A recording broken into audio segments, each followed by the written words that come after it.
Hello दोस्तों, एक बार फिर से आप सभी का फाइनेंस स्कूल में स्वागत है। हमें बचपन से ये सिखाया जाता है कि जो व्यक्ति अपनी लाइफ में जितनी ज्यादा मेहनत करता है वो उतना ही ज्यादा सफल और कामयाब होता है। और सेम यही बात मुझे भी सिखाई गई थी। लेकिन जैसे जैसे मैं बड़ा होता गया तो मैंने ये पाया कि हमारी सोसाइटी 3 कैटेगरीज में डिवाइड हो चुकी है: पुअर, मिडिल क्लास और रिच क्लास। मैंने साथ ही ये भी नोटिस किया कि जनरली पुअर क्लास और मिडिल क्लास वाले लोग ही अपने जीवन में सबसे ज्यादा मेहनत करते हैं, लेकिन फिर भी वो कभी अमीर नहीं बन पाते हैं और हमेशा से फाइनेंशियली स्ट्रगल करते रहते हैं। कभी कभार ज्यादा पैसे होने की वजह से वो थोड़े समय के लिए अमीरों वाली लाइफ में एंटर तो करते हैं, लेकिन लंबे समय तक वो अपनी अमीरी को बरकरार नहीं रख पाते हैं और वापस से अपने पहले वाले लाइफस्टाइल में आ जाते हैं। दोस्तों, कई मामलों में पुअर और मिडिल क्लास के लोग अमीरों से भी कहीं ज्यादा स्मार्ट और वेल एजुकेटेड होते हैं, लेकिन फिर भी वो फाइनेंशियली स्ट्रगल करते रहते हैं। आखिर ऐसा क्यों है?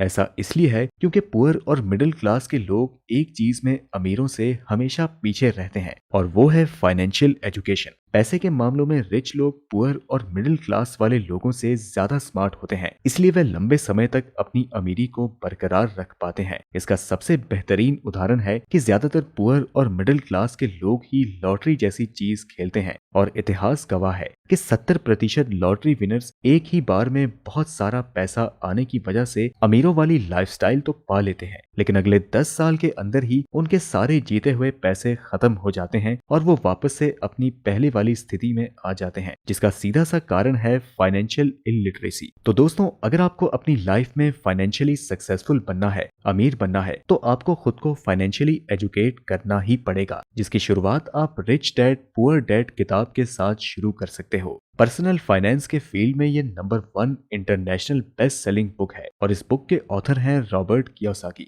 जो कि एक American best selling author, finance coach, businessman और मोटिवेशनल स्पीकर हैं। इन्होंने इस बुक को 1997 में लिखा था, जो कि मार्केट में आते ही काफी पॉपुलर हो गई। इस बुक में रॉबर्ट कियोसाकी बताते हैं कि उनके 2 डैडी थे। एक थे उनके रियल डैड, जो कि हाईली एजुकेटेड PhD होल्डर थे और एक रेप्यूटेड कॉलेज में प्रोफेसर थे, लेकिन इसके बावजूद भी वो अपनी फाइनेंशियल लाइफ में हमेशा से अनसक्सेसफुल थे और उन्होंने पूरी जिंदगी फाइनेंशियली स्ट्रगल किया, जिस वजह से रॉबर्ट इन्हें पुअर डैड कहते हैं। और दूसरी तरफ रॉबर्ट के दोस्त माइक के पिता हैं, जो कि 8वीं पास हैं, लेकिन वे बहुत अमीर हैं और अपने फाइनेंशियल लाइफ में बहुत ज्यादा सक्सेसफुल हैं, जिस वजह से रॉबर्ट इन्हें रिच डैड बुलाते हैं। रॉबर्ट जब केवल 9 साल के थे तब अपने स्कूल में दूसरे अमीर बच्चों को देखकर उनके मन में ये सवाल आया कि आखिर वो इतने अमीर क्यों नहीं है और वो भी अमीर कैसे बन सकते हैं। जब इस सवाल को उन्होंने अपने पुअर डैड से पूछा तो उनके पुअर डैड ने कहा कि मेहनत करके पढ़ाई करो और एक अच्छी कंपनी में जॉब ले लो, फिर अगर तुम लकी रहे और तुम्हें प्रमोशंस मिलते रहे तो शायद तुम अमीर बन जाओगे।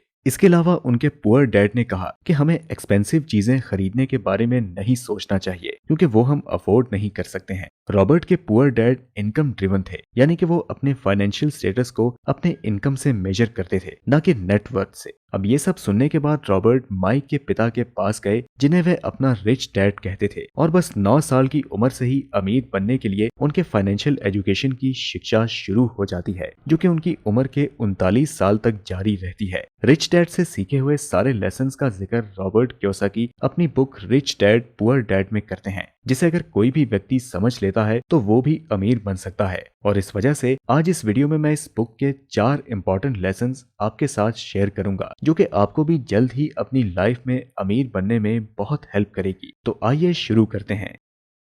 सबसे पहला लेसन है कि rich people don't work for money, money works for them. हमें बचपन से ये सिखाया जाता है कि स्कूल जाओ, अच्छे मार्क्स लाओ, कॉलेज जाओ, एक अच्छी फैंसी सी डिग्री लो, फिर तुम्हें एक बहुत बड़ी कंपनी में सेफ एंड सिक्योर जॉब मिल जाएगी और तुम सफल हो जाओगे। लेकिन रियलिटी में ज्यादातर ऐसे लोग एक ऐसे ट्रैप में फंस जाते हैं जिसे रैट रेस कहते हैं, यानी कि जैसे ही लोगों को अच्छी जॉब लग जाती है तो वो अमीर बनने के लिए पूरी डेडिकेशन के साथ काम करते हैं, काफी हार्ड वर्क करते हैं। फिर जब उन्हें पैसे मिलते हैं तो अपने स्टेटस को बढ़ा चढ़ाकर दिखाने के लिए वह लोन पे घर लेते हैं, गाड़ी लेते हैं, और ऐसे ही कई सारे गैजेट्स वो लोन पे ले लेते हैं। अपने लाइफस्टाइल को क्रेडिट कार्ड की मदद से हमेशा ऊंची रखते हैं, हमेशा ऊंचा रखते हैं। और फिर जब आपके खर्चे फिक्स हो जाएं तो सबसे पहले टैक्स भरो, अपने सारे बिल्स, लोन्स और ईएमआई भरो, बचे हुए पैसों से बेसिक नीड्स पे खर्च करो और बस जिंदगी भर इसी चीज को कंटिन्यू करते रहो। तो ऐसी स्थिति को रॉबर्ट कियोसाकी के रिच डैड रैट रेस वाली लाइफ बताते हैं, जहां आप पूरी जिंदगी मेहनत करके क्रेडिट कार्ड और ईएमआई के बिल्स ही भरते रहते हो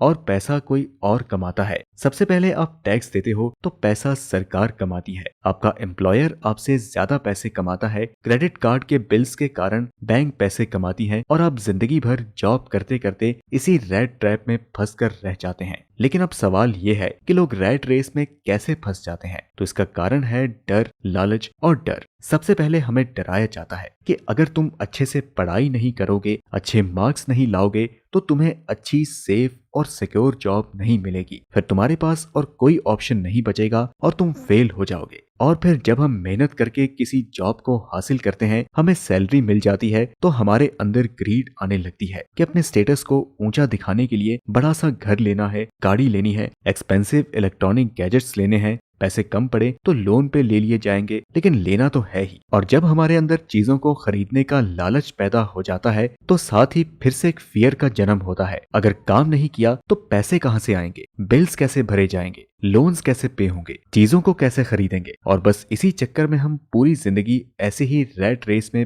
फंस कर रह जाते हैं, जिससे एक चीज तो कंफर्म हो जाती है कि इस तरह की लाइफ से हम कभी भी अमीर नहीं बन पाएंगे।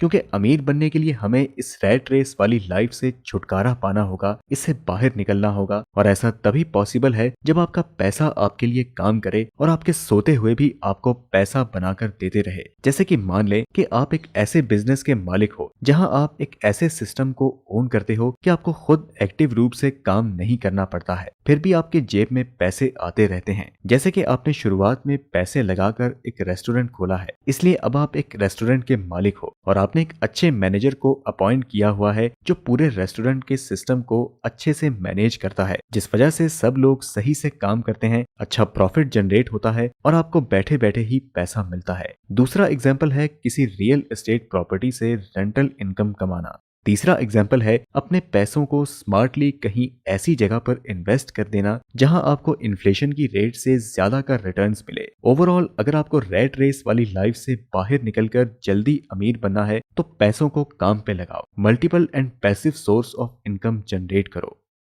अब जो दूसरा लेसन है वो है teach yourself financial literacy. Robert Kiyosaki कहते हैं कि money without financial literacy is no money, यानी कि आप चाहे जितने भी पैसे क्यों ना कमा रहे हो, अगर आप फाइनेंशियल लिटरेट नहीं हो तो आपके पास पैसे बचेंगे ही नहीं। रॉबर्ट के रिच डैड हमें ये सिखाते हैं कि हर इंसान के लिए पैसों की समझ होना बहुत जरूरी है, लेकिन स्कूल में यही सबसे इम्पोर्टेंट चीज मिसिंग होती है और हमें बस यही सिखाया जाता है कि अच्छे मार्क्स लाओ, अच्छी नौकरी करो। लेकिन रियलिटी ये है कि दुनिया का कोई भी आपको तब तक अमीर नहीं बना सकता है जब तक कि आपको पैसों की समझ ना हो। चलो मान लिया कि आपने अच्छे से पढ़ाई लिखाई की और डॉक्टर या इंजीनियर बन गए, अगर आपके पास फाइनेंशियल लिटरेसी नहीं है तो आप 9 to 5 वाले चक्रव्यूह में फंस जाएंगे और आगे चलकर आप ही रैट रेस का हिस्सा बन जाएंगे और आपको पता भी नहीं चलेगा कि अपने पैसों को ग्रो करके वेल्थ कैसे जनरेट करना होता है। इसलिए ऐसी लाइफ से बचने के लिए रॉबर्ट के रिच डैड ने हमें एसेट्स और लायबिलिटीज के बारे में बताया है।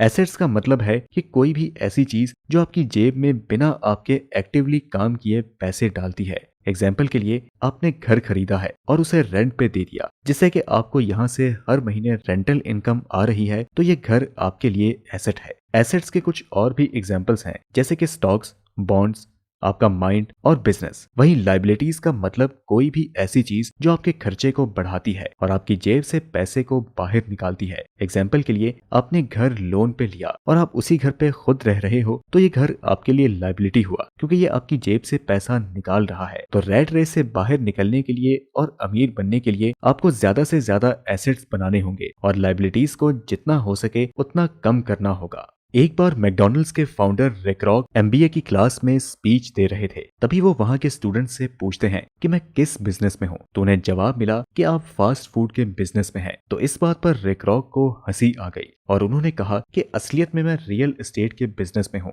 और आप देख भी सकते हैं कि मैकडॉनल्ड्स पूरी दुनिया में one of the largest commercial real estate owner है। तो इस एग्जाम्पल के माध्यम से रिच डैड हमें ये समझाने की कोशिश कर रहे हैं कि कैसे रिक रॉक ने अपने फास्ट फूड के बिजनेस के साथ साथ रियल एस्टेट का एक बड़ा सा एम्पायर खड़ा किया, जिसने वास्तव में रिक रॉक को अमीर बनाया। इसी प्रकार कोई भी जॉब करने वाला इंसान भी अपने फ्री टाइम में पैरेलली कोई भी ऐसा काम शुरू कर सकता है जो उसकी इनकम को बढ़ा सकता है और उन्हें वेल्दी बना सकता है। जैसे कि वो मल्टीपल एसेट्स बनाने में फोकस कर सकता है जो बिना उसके एक्टिवली काम किए भी उसकी जेब में पैसे डालते रहेंगे। जैसे कि आप कोई ऐसा बिजनेस शुरू कर सकते हैं जिसमें आगे चलकर आपकी प्रेजेंस की जरूरत ना पड़े। आप डिविडेंड वाले स्टॉक्स में अपने पैसे इन्वेस्ट कर सकते हैं, रियल एस्टेट प्रॉपर्टीज में आप इन्वेस्ट कर सकते हैं जिससे कि आपको रेंटल इनकम मिले। और आप चाहे तो कोई इंटेलेक्चुअल प्रॉपर्टीज भी बना सकते हैं, जैसे कि आप कोई बुक लिख सकते हैं, कोई म्यूजिक बना सकते हैं और इनसे आने वाली रॉयल्टी इनकम जिंदगी भर आपकी जेब को भरकर एक वैल्यूएबल एसेट्स की तरह भरती रहेगी। अपने डे जॉब से हम केवल बिल्स भरने और घर की बेसिक नीड्स के खर्चे चलाने के लायक ही पैसे कमा पाते हैं, लेकिन रियल एसेट्स बनाकर हम वास्तव में वेल्दी बनते हैं और अमीर बनते हैं।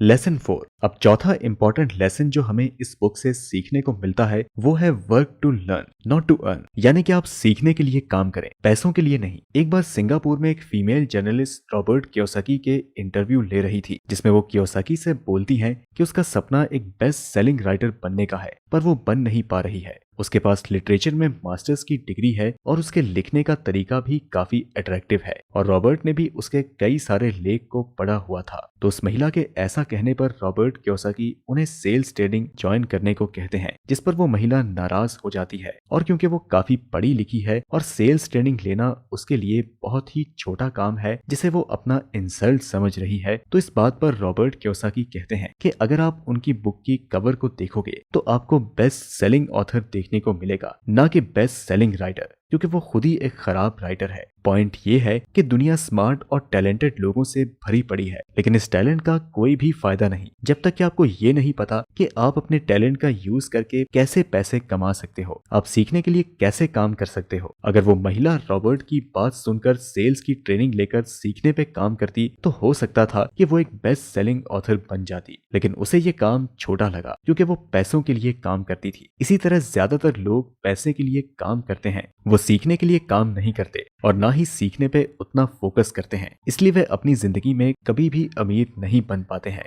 रॉबर्ट के पुअर डैड को हमेशा से अपनी जॉब और सैलरी बढ़ाने की चिंता रहती थी, जबकि रिच डैड हमेशा से सीखने पर फोकस करते थे। इसलिए जैसे जैसे वो सीखते गए वो और भी अमीर और वेल्दी बनते गए। उनके पास उतना टाइम फ्रीडम होता ही गया। तो अब तो आप समझ ही गए होंगे कि गरीब लोग कभी अमीर इसलिए नहीं बन पाते हैं क्योंकि वो सीखने की बजाय पैसों के लिए काम करते हैं, और अमीर लोग हमेशा सीखने के लिए काम करते हैं, जिस कारण वे और भी अमीर होते रहते हैं।